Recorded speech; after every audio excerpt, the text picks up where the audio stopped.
दरौंदा की जेडीयू विधायक कविता सिंह ने भी देश रत्न की प्रतिमा पर माल्यार्पण किया। वहीं उनके पति अजय सिंह ने भी देश रत्न की प्रतिमा पर माल्यार्पण कर उन्हें अपना श्रद्धा सुमन अर्पित किया। वहीं जेडीयू विधायक कविता सिंह ने यह कहा कि आज भी देश रत्न का गांव उदासीनता का शिकार है और किसी भी प्रकार का यहां विकास नहीं हुआ है। उन्होंने यह भी कहा कि आने वाले समय में यहां के स्थानीय लोगों का जो भी कदम होगा मैं उनके साथ कदम से कदम मिलाकर चलूंगी। जयंती के अवसर पर एटीएन लाइव आपको दिखा रहा है विशेष कवरेज, किस तरह से राजेंद्र बाबू का जो आवास है वहां पर लोग कौन से लोग पहुंचे हैं और जयंती के दिन क्या कुछ उन्होंने फिर एक बार लोगों को आश्वासन दिया। हमारे साथ मौजूद है यहाँ पे दरौंदा की विधायिका है जेडीयू से कविता सिंह जी, क्या कहना चाहेंगी आज के इस जयंती के मौके पर?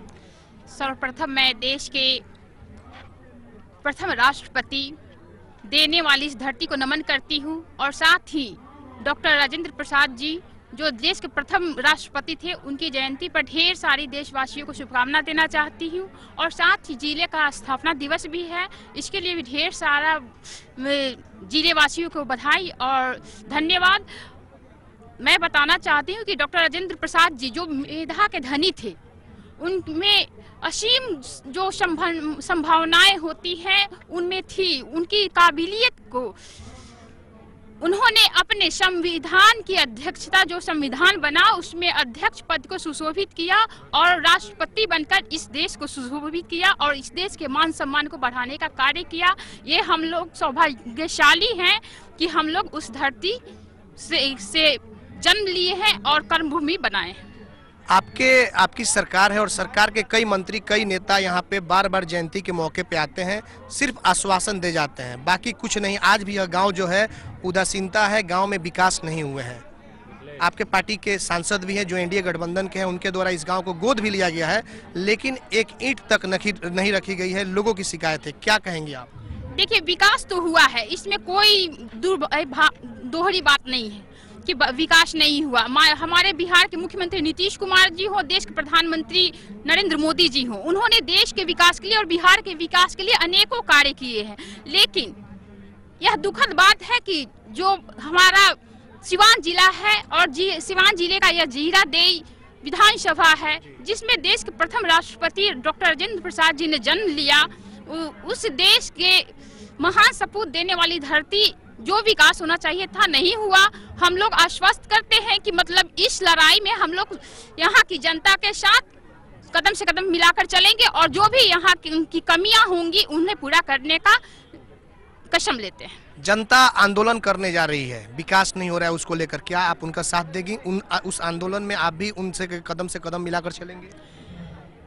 देखिए, आंदोलन का स्वरूप क्या होगा, विकास का क्राइटेरिया क्या होना चाहिए, अगर वो सही दिशा में जो मान सम्मान हमारे देश के राष्ट्रपति को मिलना चाहिए उस अगर दिशा में होगा तो हम उनके साथ कदम से कदम मिलाकर साथ चलेंगे का कार्य करेंगे। चलिए, धन्यवाद। हिंदू राष्ट्रीय युवा वाहिनी के प्रदेश अध्यक्ष अजय सिंह जी मौजूद हैं यहाँ पर। अजय सिंह जी, आपसे हम बात करेंगे, जयंती के मौके पे आप क्या कहना चाहेंगे? सबसे पहले डॉक्टर राजेंद्र बाबू के चरणों में मैं अपनी श्रद्धा सुमन अर्पित करता हूँ और इस धरती को नमन करता हूँ जहाँ से डॉक्टर राजेंद्र प्रसाद जी जन्म लिए थे।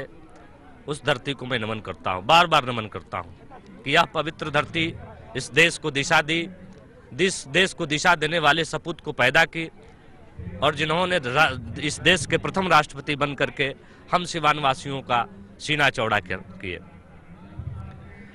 उन धरती को मैं बार बार नमन करूँगा। और हम लोग सौभाग्यशाली हैं कि इसी धरती से हम लोग भी पैदा हुए हैं। डॉक्टर राजेंद्र बाबू के सिवान की धरती से हम लोग भी पैदा हुए हैं, इसलिए हम लोग अपने आप को सौभाग्यशाली हैं। सिवानवासी सभी सौभाग्यशाली हैं। आज इस एक बात के हम सबों को दुख हो रही है, सारे विकास और सब कुछ होते हुए भी आज हम सबों के यहाँ प्रथम राष्ट्रपति डॉक्टर राजेंद्र बाबू के धरती पर कोई राष्ट्रपति आता, इस देश का राष्ट्रपति आता उनको नमन करने, इस धरती को नमन करने, तो बेहद खुशी हम सबों को होती। और नहीं तो प्रधानमंत्री जी भी आते तो हम लोगों को और बेहद खुशी होती कि हम लोगों ने जो यह धरती जो है राजेंद्र बाबू को पैदा की थी, वैसे ही राजेंद्र बाबू जैसे लोग इस धरती पर आकर के उनको नमन करते हैं तो हम लोग को बेहद खुशी होती। इस बात का थोड़ा सा हम सबों को दुख है और मांग करते हैं हम लोग कि इस देश के राष्ट्रपति महामहिम राष्ट्रपति महोदय को इस धरती पर आना चाहिए और इस धरती को नमन करना चाहिए। जिस पद को सुशोभित करते हैं उस पद पर पहला हम सब सिवानवासी और जीरादेई जो है उस पद पर बैठने के लिए वैसे सपूत को जीरादेई पैदा की थी और भारत की धरती सिवान की धरती पैदा की थी। उस धरती को नमन करने महामहिम राष्ट्रपति महोदय को आना चाहिए यहाँ।